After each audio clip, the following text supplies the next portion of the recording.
Hello, everyone. Today we're going to finish chapter 7. Now, just a quick review of what happened before. This part, this chapter 7, was about the Romer model or sustained growth model. If you remember from our chapter 6, when we talked about chapter 6, the Solow model, in the Solow model, the economy is only responding to population, labor size, and physical capital. A, or total factor productivity, is considered something exogenous. It comes as given. You're just given some value of technology and it doesn't change. But that's not true. Countries constantly invest on research, all these budgets that are being invested on things like, for example, the COVID vaccine. This was a huge scientific breakthrough and it cost a lot of money.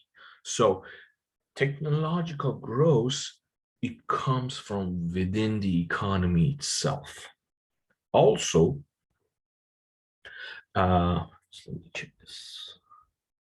Yeah, also, um, total factor productivity, it's not only about technology, it's about efficiency, it's about the power and reliability of institutions, your court system, how effective is your judiciary, how effective is your government, your bureaucracy, how fast they're able to do what they need to do.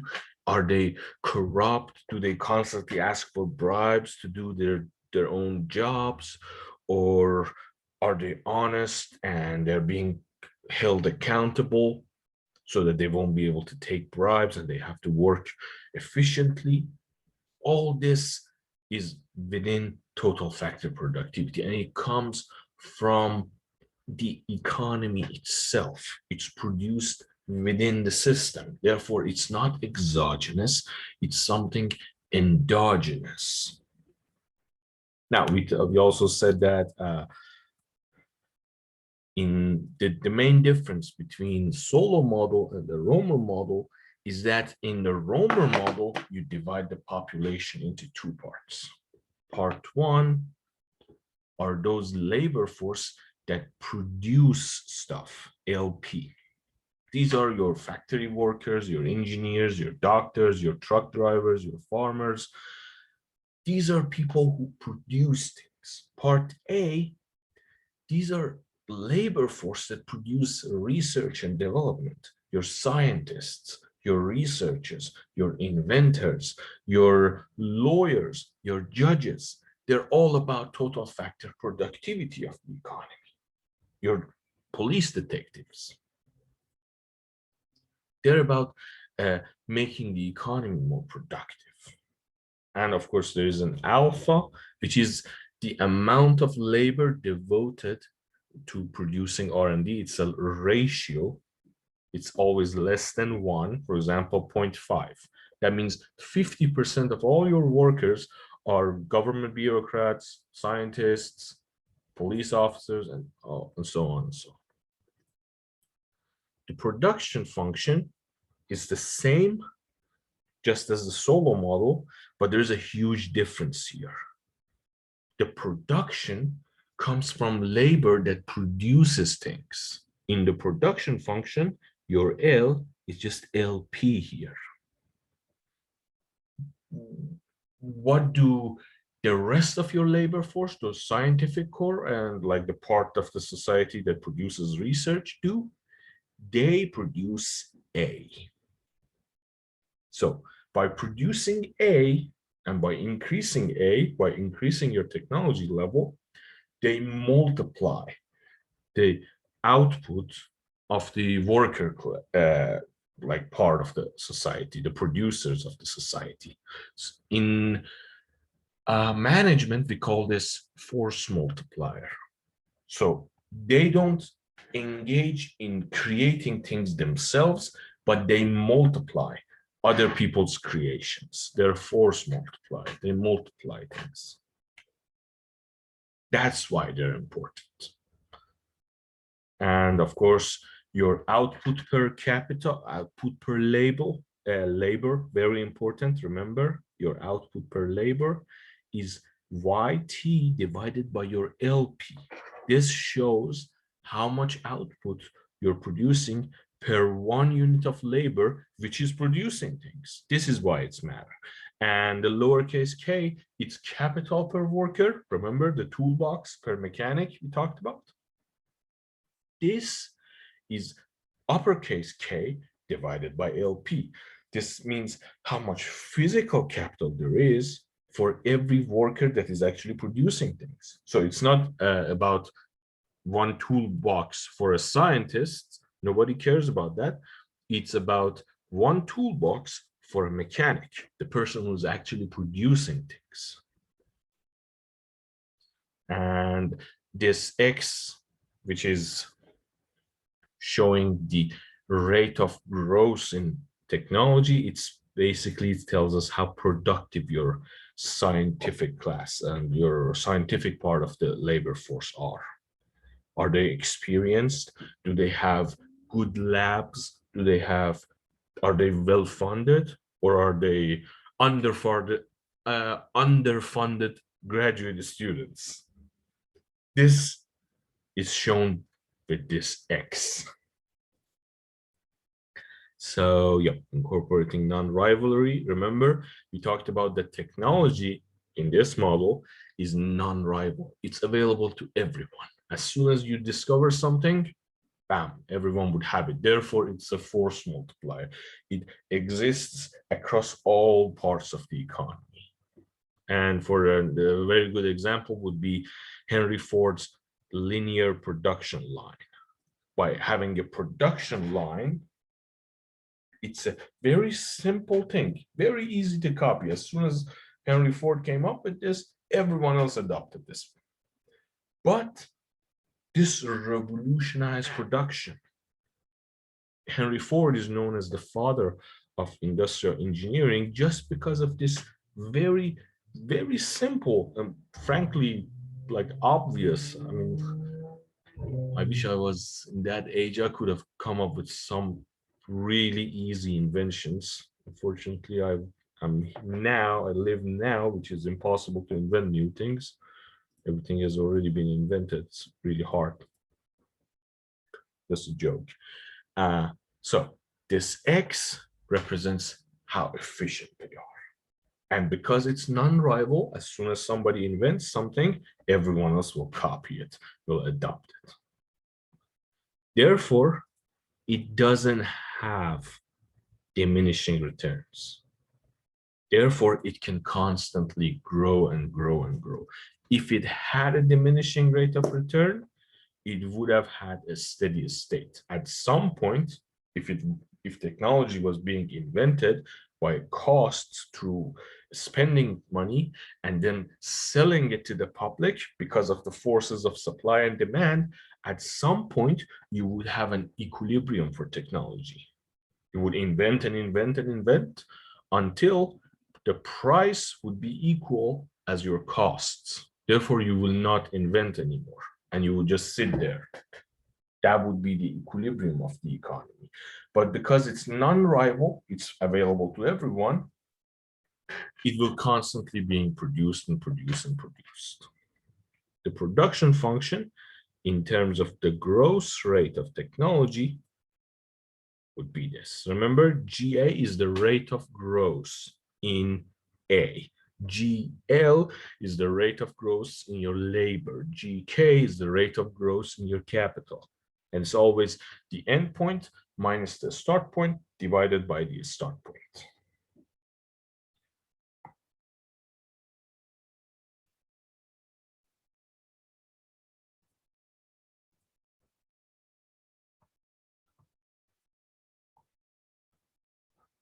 So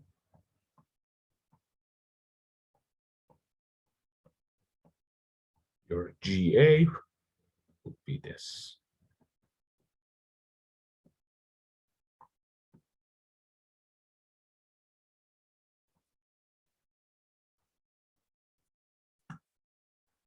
Now, we talked all about this last time and we arrived here. In the Solow model, the output of the economy will have a steady state. In the steady state, we would just sit there and do nothing after that. But that's not true. Consider United States. It's the richest, most developed country in the world, and yet the economy keeps growing every year. So in the Romer model, we have a different explanation for the end game, what happens in the long term. After you develop the economy, you'll be here.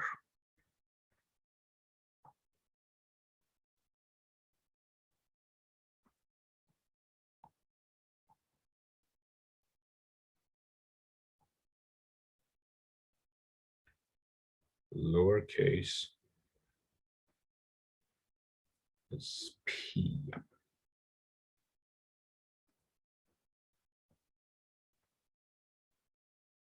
By some alpha. This is the one we used the Solow model when we talked about the Solow model. It exists here, but the only thing that keeps changing is this one. And because your lowercase y would be equal to your total y, your total output divided by your total population, and you can rewrite this as by changing yt into yp multiplied by their ratio. You can rewrite this equation as this.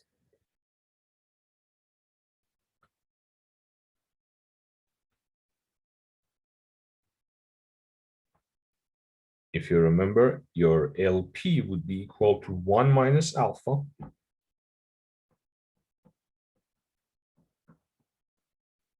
divided by your total population size. These are the workers that are producing stuff. This alpha are the proportion of workers in the scientific part of the economy, in the research part. So 1 minus alpha are everyone else, which are workers who are producing things. This one is always smaller or equal to 1. So you can rewrite this as LP over N bar equal 1 minus alpha. And you can change it with this part. And you'll arrive here. So this demonstrates what happens every period in the economy. What happens is that these workers that are in the production of science, they keep producing science at this rate. And this would increase your AT. Therefore, next year, your economy will be more efficient, more productive. And even though your capital stock, the level of all your tools and equipment and everything, because of all the diminishing marginal return, will not go above a certain level and just stay there at a steady state level. Like in the United States, you can see that there is no new things being built, like new roads or new airports or new ports, because they've already been built. The country is fully developed. Therefore, there is no need. The only thing that's need to be done now in terms of investment is to replace what's being depreciated right now, just to keep it on a constant level, which is the most productive way. So the only thing that after the steady state changes is your productivity, the focus on productivity, the continuous focus on productivity is what's driving the economy forward. In the Romer model, output per person grows at a constant rate, which is called the balanced growth path. After the steady state, it will be on a constant rate, which is every year by a tiny amount after your economy is fully developed, and it's only because of productivity and population growth, of course. This steady rate of growth contrasts with the Solow model. In Solow model, At the steady states, after you're fully developed, you'll have 0% growth. You're already developed. So you just, every year, you just replace what's being depreciated and you continue living your life happily ever after. But that's not true. The example of United States shows it perfectly. After like the country was fully developed, even though saving rates went down and investment went down, there was no more reason to invest anymore. There was no longer any reason to invest. The country was developed, but the economy kept growing because of that that productivity. So the ratio scale 7:1. Yep, here.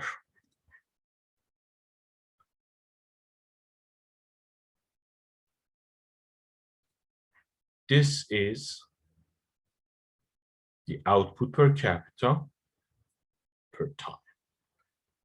In the Romer model, your country, your economy will grow at a fixed rate after it reaches a steady state, which is called the balanced growth path.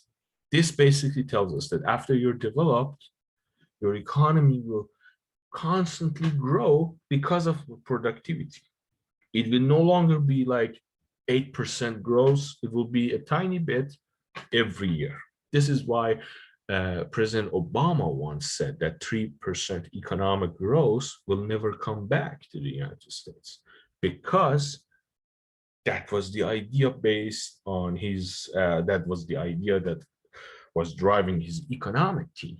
They were saying that the country's economy is fully developed, and whenever there is a recession, the economy will crash, then there is a recovery and the economy will come back up again, and then it will go back on the steady like growth path, balanced growth path. It will go back on balanced growth path and it will stay there, and that's like something like 2%.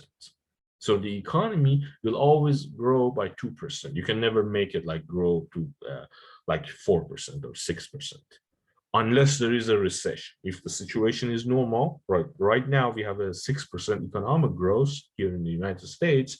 Why? Because the economy was devastated last year because of COVID and the shutdowns and the lockdowns. There was a huge recession, economic activity fell. Now it's recovering back to its original point and then arriving on the balanced growth path, and it will constantly grow at that balanced growth rate. Now, what factors would affect the economy's growth rate on the balanced growth? How many people do you have working in your R&D, the research and development? How productive are they? And your total population. These are the drivers of economic growth in an advanced developed economy. We're not talking about developing countries like Iran or Mexico. These countries still have a lot to do to arrive at this the same position that the United States, for example, is now today. These countries, they still have a lot to do. They have to grow fast. They have to save. They have to invest. They have to use physical capital accumulation to be developed. But when you're a fully developed economy, you're here. After that, it's about your research and development. If 10% of your population are researchers and scientists, every year they're going to invent things. Good. But if 20% are, they're going to invent more. If the 10% or the 20% have access to enough funding, good equipment, laboratories, and protections by the government, like, for example, patents and everything like that, the productivity, productiveness of your research and development will increase. And of course, your total population. More population, more labor, more production. More labor also means that because of the diminishing rate of return and constant returns to scale, more labor will also need more investment. So if you have more population, that more population would require more capital invested on them. And in return, they will produce even more. So your economy will grow even further. Now, when more resources are devoted to research and development, this is what happens. When you, for example, instead of having just 10% of your labor force as scientists, you assign 20% of them as scientists through different methods. You could give tax break, you could give free education. Like right now, this is one of the selling points of this whole free education thing, that we need to make college free for folks, is the idea that by doing that, we can increase the portion of our labor force in research and development. Of course, that's a huge argument, and I am not prepared to enter that. I mean, does the return on that investment, investing money by paying people's tuition, would be large enough to cover the costs of paying people's tuition? Those people who are going to college free, will they be studying mathematics, which is extremely hard and, like, frankly traumatizing? Like, I still look at these formulas, and I remember my first year here, my first PhD year, and I'm like, oh boy, this is scary. These are like, we had to like prove them, and we have to play with them, and all the changes up and down. You'd had like a ton of taking derivatives, second derivatives. There was even a third derivative, which I'm trying to forget. It still haunts my dreams. So if you do that, will people be studying those majors, or will they go and study something fun and something interesting just for self-fulfillment? That's a huge argument. And even if they do that, will it come back to the economy as some form of value, or at least to the society? Will it help us have a more fulfilled life? I, the taxpayer, the person who's paying the tuition, will I enjoy some benefits? Will I be getting benefits from paying someone else's tuition? That's a huge argument, and I'm not going into that. I'm just telling you about this model right now. When more resources are devoted to research and development, what happens is that at first, the level of per capita output falls. Why?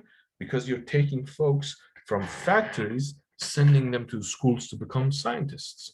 Production at first falls. Fewer factory workers. Like, what happens to Muhammad, the forklift operator?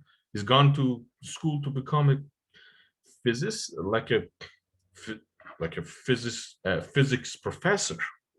Good for him. But I need someone to run the forklift for me. In fact, I had the same issue at my own work. I was running this cold storage facility. It's agricultural transport, and like my job was basically to deal with truckers and forklift and like weights and having inventories and all that. Like, it was a mid-level managerial job. And then I was like, yeah, this is not my passion. I'm going to study to become an economist. I suddenly left, and that place that I was working for, they had a drop in efficiency because there was no more Ahad working as 3 different people. Like, because of my character, I could work as 3 different people. I could be a fancy business person, I could be a mid-level person to talk with truckers, and I could be also standing as a security guard if it was needed. But now I was no longer there. I wanted to become a labor for producing research. That caused production in my workplace to drop. So when you take workers from the production part of the economy, send them to schools to become scientists and researchers, scientists and researchers, productivity, your output would fall at first. But then, this is what's important. But then the growth rate of per capita output will rise permanently. Remember force multiplier? You take one person who is producing things, send him to be a scientist. Yes, there are fewer people work in production, but that scientist will multiply the work of every single person in that area, that factory. By reducing one person, you first lower output, but then after that person comes back and as a scientist and invents things and does research, everyone's work will be multiplied. This is the idea. The growth rate would then be much faster permanently because you have more scientists. As more labor is devoted to R&D, less labor goes to production, goods and services, thus LP drops immediately. That's what happened when I left my job and came here to become a scientist. The decline in LP pushes up the scientists. Like in economics, we have this joke that we are not real scientists. We're just economists. Scientists are like these biologists and chemists and physicists. These folks who wear those fancy white coats in labs and do some real research. They're the real scientists. So at first, your output falls. As more labor is devoted to R&D, less labor goes to producing goods and services, thus LP drops immediately. The decline in LP pushes up the capital labor ratio, which in turn will approach the steady state over time so that the economy will be on a new, higher balanced growth path. So your growth path eventually will be higher. Why? Because your remaining workers will have more tools available to them. One less person, that's fine. The remaining folks will have more physical capital available to them. And also that person is going to be a scientist and multiply the work of everyone else. This is what happens. You see, up to this point, I'm still working back at my old job. At this point, I leave to become a scientist, a researcher. There is an immediate drop in output per capita, but then you see the slope going up because of more capital per labor and also bigger force multiplier. This happens. A rise in the fraction of population engaged in R&D, it decreases short-run per capita output, drops, what leads to a permanent increase in per capita output growth. The slope will go higher. When R&D becomes more productive, output per capita grows at a more rapid rate.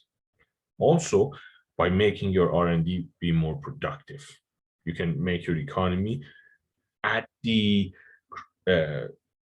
steady growth path, balanced growth path, grow faster. An increase in the productivity of R&D, X, rises the growth rate of A. This is why some people are saying you need to invest more on science. You need to make your scientists more productive, give them more loans, for example, grants, funding for research. Like right now, me and my boss, my advisor, again, was like my boss, we're working on this project on industrial agriculture, about industrial agriculture and sustainability. it's probably it has something to do with certain funding. That funding makes my professor, my boss, be able to buy the equipment, the books we need, all of that. So our productivity would go up. Otherwise, we have to wait and like, well, let's wait until I get paid and then I'll be buying this and then I'll buy that, and our productivity would go up if there is more funding. So if you hear it out there, pay us more. That's also the case. Like you should always be like when people are saying that paying me more is good for your business. That's also something at least it worth noticing. It's a funny thing. And of course, the slope of your YT, the rate of growth would be higher. So your economy will grow faster. The growth rate of A, which is GA, would go up. This part, GA, this would go up. Yeah, here you can see that. An increase in the productiveness of research and development immediately leads to higher per capita output growth. Your GA2 will go up. Yeah, of course, the last one, very important, a rise in population. Your capital labor ratio falls immediately. So this is your lower YT, your output per worker would go down at first, but then since your capital to labor, your lowercase k ratio would be lower than your steady state, you would go down in the steady state. You will then start to save more, accumulate more capital, invest more until you arrive back here. It will grow for a time above the long run growth rate. An increase in the population leads to a decline in living standards in the short term, but it improves living standards in the long run. This is very important. Many countries think that they just need to like persuade people to have fewer children or like control population growth, unless of course many of them actually use the argument of ecological footprint, that hey, we don't have enough trees, we don't have enough lakes, we don't have enough water to be able to sustain this ever-rising population. And that's a different argument. I'm not entering into that argument. That's an argument which has very strong arguments for this side and that side, and that's a different thing. Here we're talking about the folks who are saying that you need to have fewer children so that your standard of life will go up. If you have more population, at first your living standards would go down. But then what happens is that your KT will grow for a time above the long run growth rate until it goes back to the steady state. An increase in population leads to a decline in living standards in the short run, but it improves living standards in the long run. Here, world population and per capita GDP over the very long run. This is like 2,000 years. This is like, I honestly don't really like this chart because it's ignores like 100 million different things, like advances in science, in medicine, in like everything. But this does have something to say. You see that population and capital per capita GDP, they're kind of go hand in hand. Only in the last, let's call this the last 300 years, you first saw a huge increase in population because of the just generally better world situation, more advances in medicine, more output in agriculture, agricultural invention. We managed to feed ourselves. Also, we decided that, you know what, let's just not fight each other all the time. Let's just do it on occasions. I mean, we're still going to have our wars. We love our wars, our species. We just can't live without war. But at least let's just keep it like every 10 years, not like in the medieval times where like every week we would just kill each other for fun. Now let's just do it every 10 years in the 1700, after 1700. So people became more civilized in that manner, and population growth increased. At first, you saw nothing happened in the GDP. People in the even in the year 1800, 1800 were almost as rich as they were like during the late medieval period. That's why many people are romanticizing the late medieval period. It was like there was food, there were like all this nice things, and it was kind of a romantic or nostalgic period for many folks.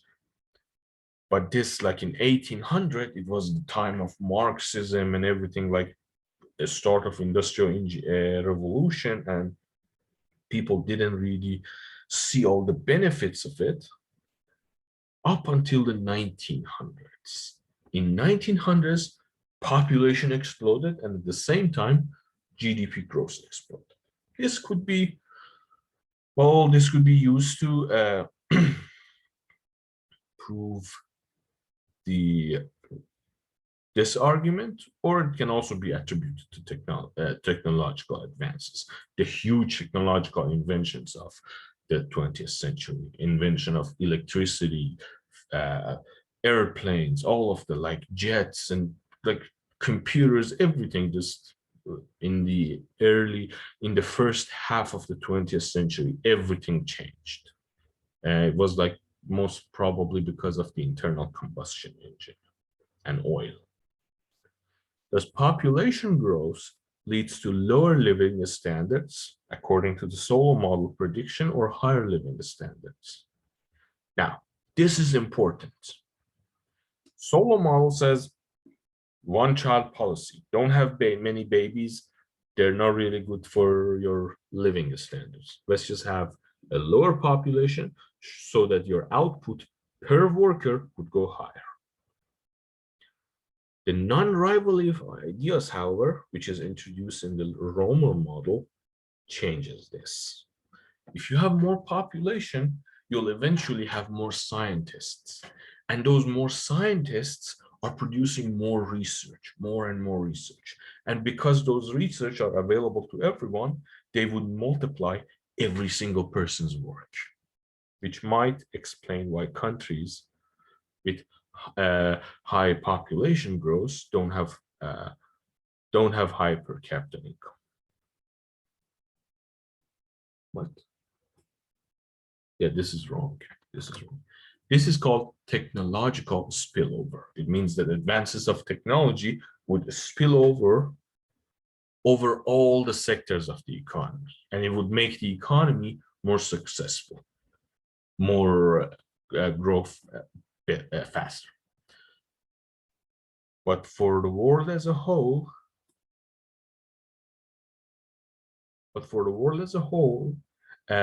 historical evidence suggests that higher populations are positively associated with higher living standards.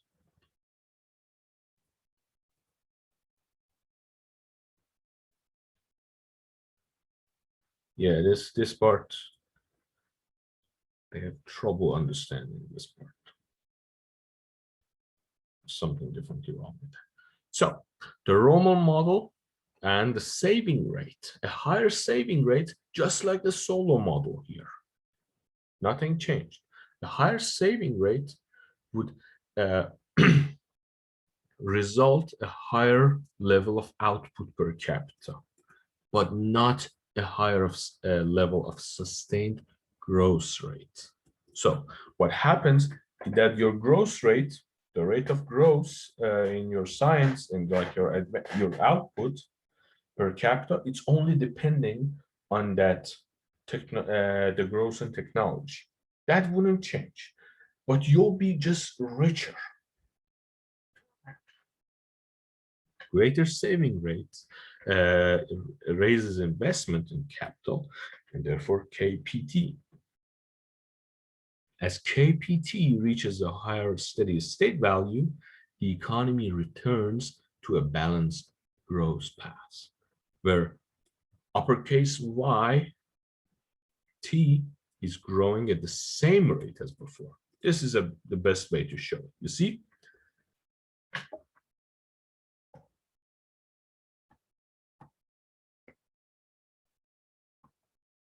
What happens if you persuade or incentivize your population to save more, to increase saving rate, investments, therefore? The economy was growing like this. This was on the balanced growth path, and it has nothing to do like your capital is already at the steady state level. There is no more investment and no more accumulation of capital. But then you incentivize people to save more. What happens, remember from chapter 3 or chapter 4, when this was your investment and saving, these are folks saving money and these are investors renting those savings to invest. If you increase your saving rates,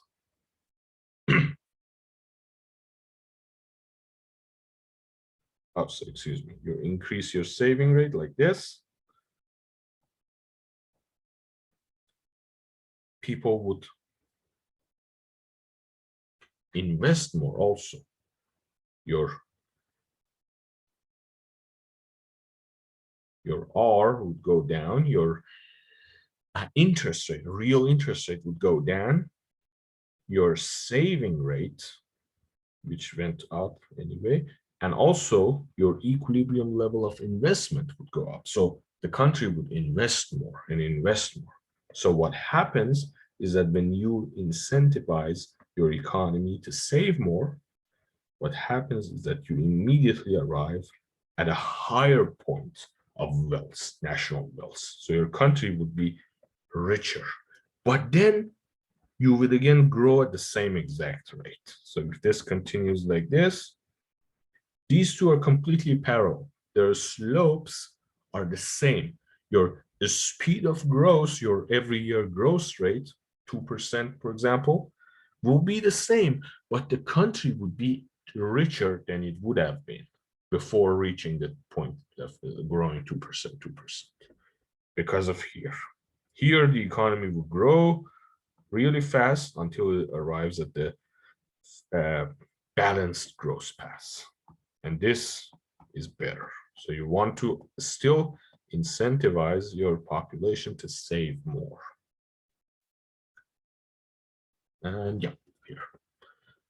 That's it for our chapter 7. Tomorrow we'll be talking about chapter 8. Thank you, everyone. See you.